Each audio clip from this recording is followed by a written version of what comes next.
It's Sunday, November 21st, 2021. A few things I want to talk about today. The first, the fear of missing out. And I bring this up because this morning I was having breakfast and I was watching one of these real estate shows where they flip houses in Orange County, California. And it's been on for a few years. And there's so many of these flipping shows and real estate shows on television. And I think it's really helped to promote this fear of missing out, this frenzy that we're watching take place in real estate. But I was watching this show this morning, and this couple had purchased a home in Orange, California, a total fixer for $650,000. They landed up pouring a bunch of money in it. They flipped it, sold it for $1.25 million, okay? $1.25 million. Now, this house was 60 years old. It was a cookie cutter house in a cookie cutter neighborhood in Orange, California. And I watched this. And these will be the same people who borrow money from their mom and dad or their aunt and uncle, and they'll do it again and again, and eventually they'll get caught and they'll lose it all. But when I watch these shows, it just blows my mind that anybody would pay $1.25 million for a cookie cutter house in Orange, California, 60 years old, maybe 2,500 square feet. You know, one of these houses, 10 feet next to your neighbor. And it's just unbelievable. And the question is, who in the world is spending over $1 million? Back in the day, $1 million meant something. If you were going to spend $1 million on a home, it really was an amazing property. Now they're spending $1 million on a cookie cutter like it's nothing. But who's buying these types of homes? Is it the millennial crypto collector who made $20,000, $30,000, $50,000 and now has retired and moved into mom and dad's house because they've got $30,000, $40,000, $50,000 and they're not even working because they think they're rich? Is it one of those people? What's interesting is home ownership is down 2% from 2020. And going back to these millennials and crypto, most of these people are not making millions of dollars in crypto. I shared an article a couple of weeks ago. Majority of these people are making $20,000, $30,000, $50,000, cashing out and quitting their jobs and moving back home. That's what's happening here in America. But we continue to watch this frenzy in real estate, although we are seeing signs now of the bubble cooling down. Over 52% of young adults in America live at home with mom and dad. 52%. 107 million people currently are not in the labor force here in America. 4.4 million Americans quit their jobs last month. Last week, 267,000 filed first-time jobless claims. Average median income in America, $34,000. But I'm watching house flipping shows where they're selling cookie cutters for $1.2 million. FHA severe delinquencies right now with FHA loans, 90 days plus delinquent, is 13%. We've got over 1 million homes in the process of forbearance, not in forbearance. I don't even know what's happening to these homes in forbearance. Forbearance has expired. They're negotiating with banks. What are they doing? I don't even know at this point. What's happening with rental evictions? How many millions of people are currently being evicted? But $1.25 million for a cookie cutter home. And this now, they try to make it look normal. This is the new norm. You need $1 million to buy a cookie cutter home in Orange County, California. 80% of Americans living paycheck to paycheck. So is the price going up this fast because the dollar is going down this fast? And we're watching everything go up. And is everything just more expensive because it takes more dollars to buy something? Is it because things aren't really more expensive? It just takes more dollars to buy the same thing. Somebody comment down below, please share your thoughts with me. But is that it? I mean, are things really not getting more expensive? It's just taking more dollars because we have more inflation, less purchasing power, because the dollar is getting weaker because it's lost 97% of its purchasing power since we came off the gold standard.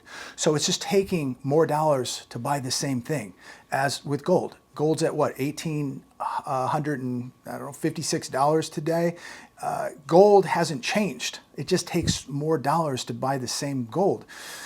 So look, I'm sure it's a combination of things, shortages, inflation, what have you. Please comment down below. But I think so many of these shows that we watch on television propping up the home market, the flipping market, everybody wants to live like they're royalty now. Everybody wants to live like a rock star.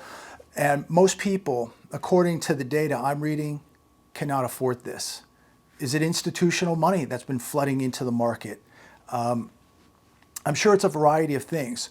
All I know is this: the standard of living in America in the last 12 months has not gone up. It has gone down. Fewer and fewer people can afford to buy homes like this, especially when you have a country 80% living paycheck to paycheck. There's not enough crypto millionaires. There's not enough millennials with crypto. There's not enough people making enough money to support the entire real estate market.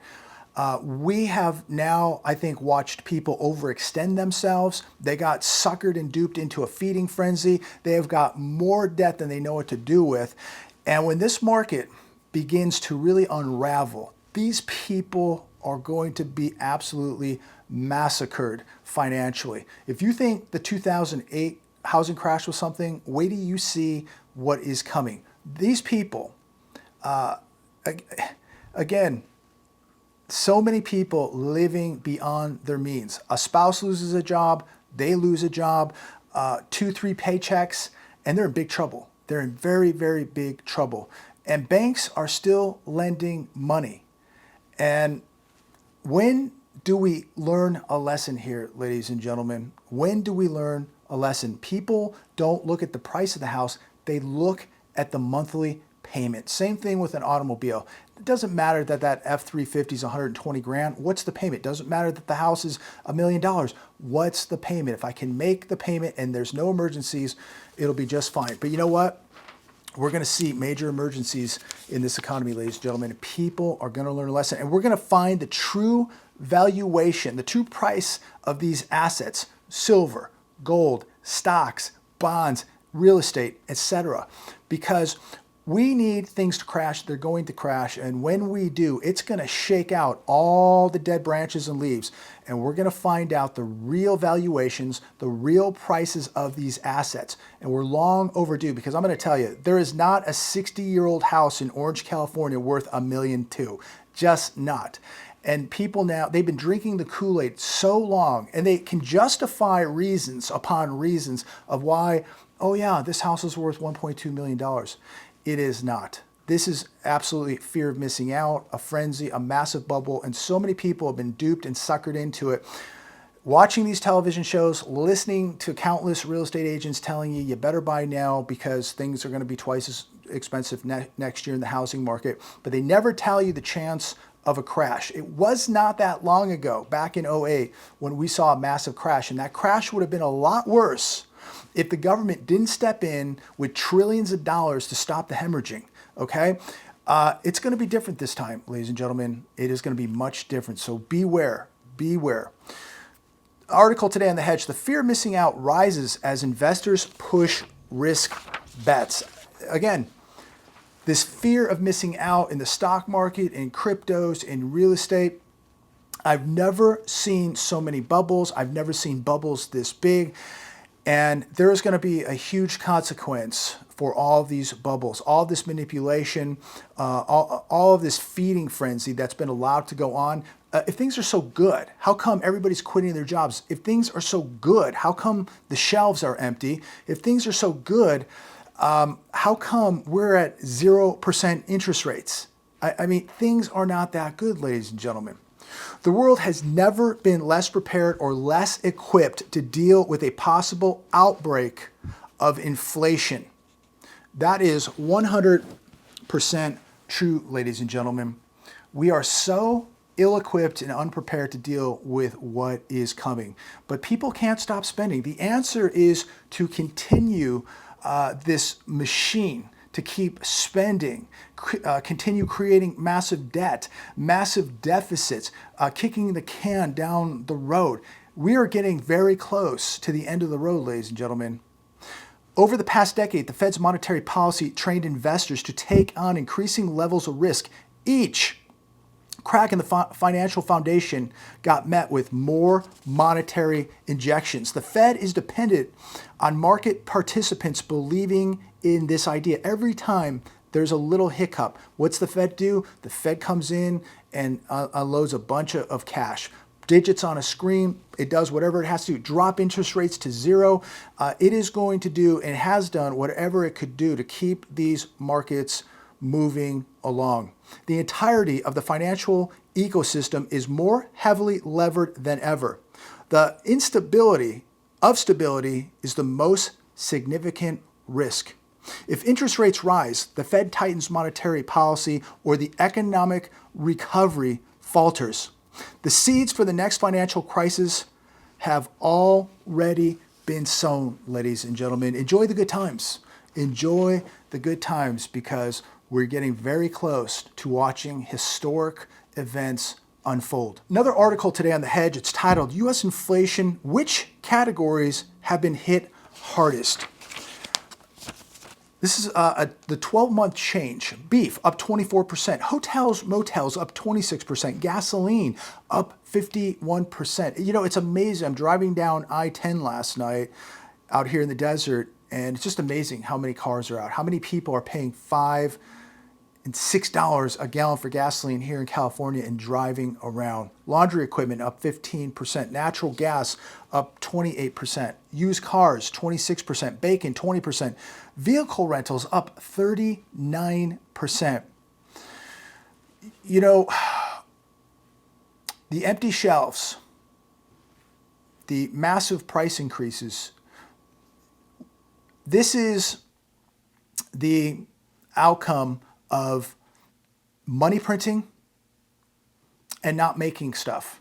Okay, we have 110 cargo ships at the port here. The shelves are empty at the stores. You know why we have 110 cargo ships out here in Long Beach? Because we don't make anything here. You know why we're paying 51% more for gas, 26% more for a hotel room, 20% more for bacon? Because we are printing so much money out of thin air. We're just creating digits on a screen at this point. And I guess we thought that we were immune as a country from things like inflation, just like we're immune from fiat currency collapses, we're immune from financial collapses, stock market collapses. We're immune from all that. But amazing how we're watching now inflation begin to really, really heat up. If you think this is bad, I think it's going to get a lot worse. Wait till you see what's coming in 2022. And, you know, the question is, how are people going to keep up with this inflation?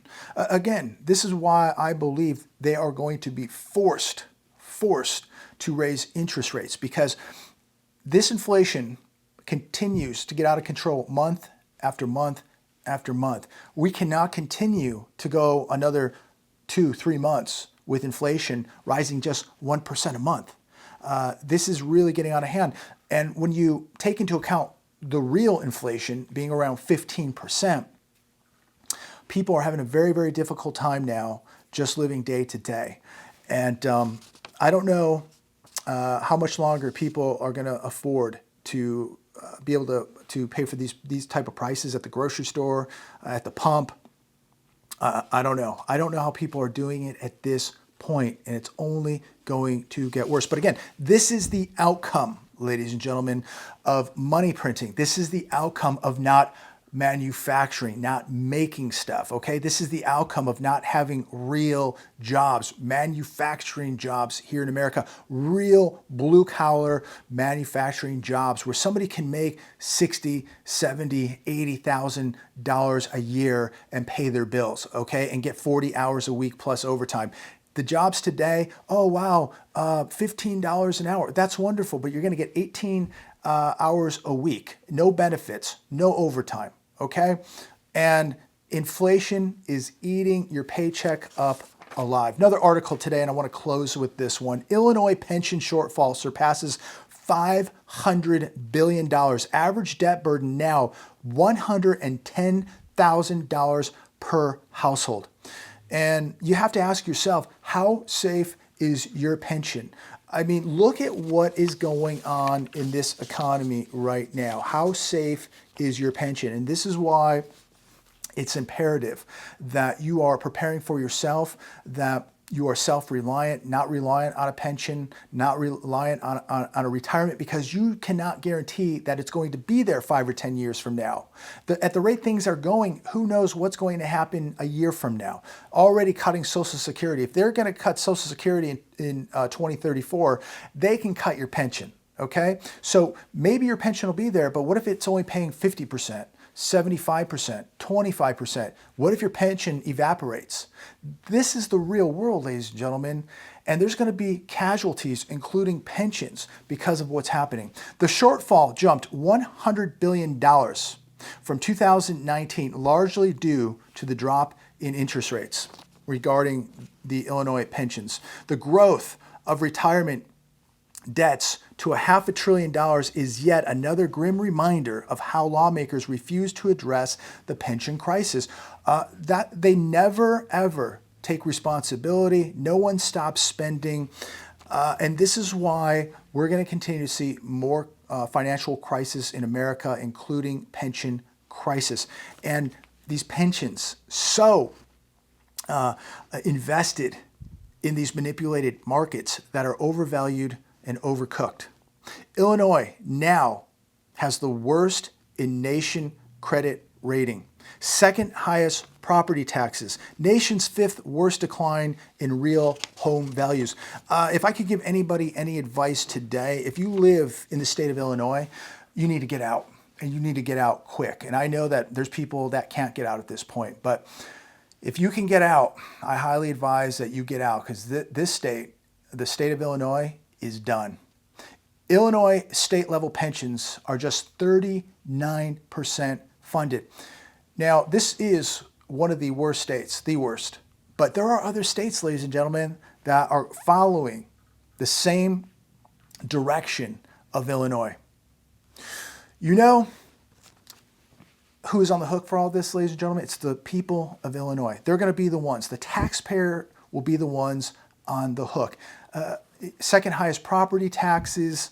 I'm not sure what the state sales tax is. I'm sure it's extremely high. Taxes across the board in Illinois extremely high. And look, they're going to squeeze as much blood out of the turnip as they can, and that's why so many people are exiting the state. It is a sinking ship. 4.9 million households are on the hook for $110,000 in state and local shortfalls. What a great place to live, right? Anybody want to move to Illinois tomorrow? California pension shortfall. Let's talk about California. State I'm in right now, we're short $240 billion. Nothing near the state of Illinois, and we're probably 3 times the size, but still a shortfall. Texas, $173 billion shortfall. Kentucky, not a big state, $53 billion shortfall. So many states, a majority of the states in America, the pensions are unfunded, and it's going to get worse. Many of these pensions depend on a 7% return on their investments in the stock market. The stock market's going to crash, ladies and gentlemen, and when the stock market crashes, we possibly are going to see pensions crash. in America. Look, everything is connected, right? The financial system is connected. And look, they've been cooking the books. They've been manipulating everything. What's going to happen when the whole thing implodes and they lose control? When they lose control and we see real valuations of stocks, ETFs, gold, silver, real estate, bonds, we're going to see this happen, in my opinion. And I don't know about all of you, comment down below, but can you just feel something in the air that we're getting really, really close to something really, really big happening? You know, every time I see these markets go up, it worries me. I know that a lot of people jump up and down and dance and they celebrate and they think it's incredible. The more this thing goes up, the more worried I get, because to me, it means we're just getting closer and closer to that day when all hell breaks loose. And as I leave you today on this beautiful Sunday evening, make sure you continue on path, continue to prepare. Look, ladies and gentlemen, the real sales are coming. Keep your powder dry.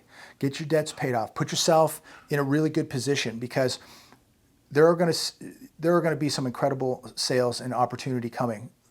We are going to see the worst of times, but we're going to see some of the greatest opportunity of all time also. God bless every one of you. Share this video. Give it a thumbs up. Make sure you subscribe. Check out my Patreon channel. I'll be uploading another video in the next couple days, so check that out. God bless you all. Continue to walk close to God. Pray for this country and keep preparing.